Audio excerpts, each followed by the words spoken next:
Now that we've prepped our cookie cutter SGV files, we're ready to bring them into Tinkercad to create a 3D file of our cookie cutter that we can 3D print.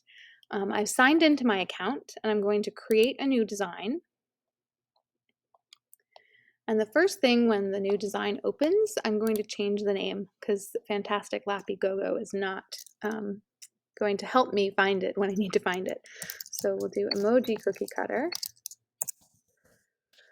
Okay, now our sizing is going to be a little different, and it's going to come in really big, and that's okay. We'll resize things later. So the first thing I want to do is import my base. So emoji base, import, and then import emoji wall, import. And before I import our face, the wall, that's pink, I'm going to change the height here to 25. It might take a minute because this is such a large piece and we haven't resized everything yet. Great. And the base on the outside is 10. I'm going to resize that to 3. Good. So now we have some more definition. And we're going to import our face.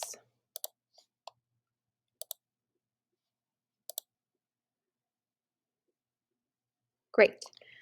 So now at this point, we can resize everything so that we can have our cookie cutter be an actual like cookie cutter size. So I'm going to select everything, and in the corner up here, let me zoom out a little.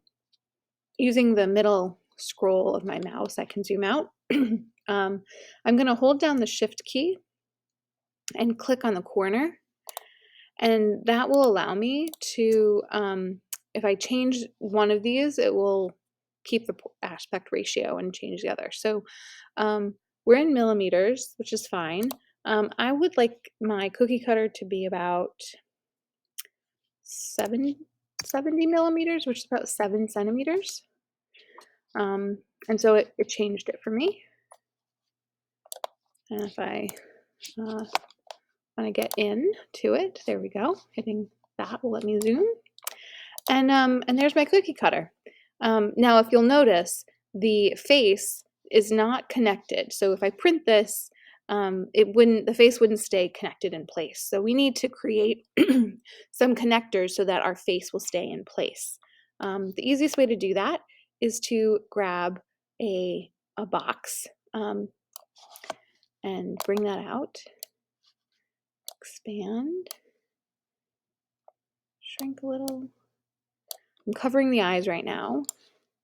It does not need to be that tall. So in fact, let's make it 3. Let's see. Oh, this got very short. Let's see. That's not 5. Okay, so let's change this. This was 25. This should be 3. Here we go. And I don't know what our face is, but oh, 2. Yeah, this should be 10. Okay, here we go. So now we've got our proportions back, even though we sized things down. So I've got my eyes kind of slightly there. I'm going to bring this box up a little and expand it down. And then I'll want one along my mouth. So I'm going to duplicate Command D in the same spot, and I'm going to move it down. And I'm just going to place it here in the center. It may not be the best support, but I think it will be okay. And then we can resize this so it's not quite to the edge or sticking over the edge, but we'll do that in our next video.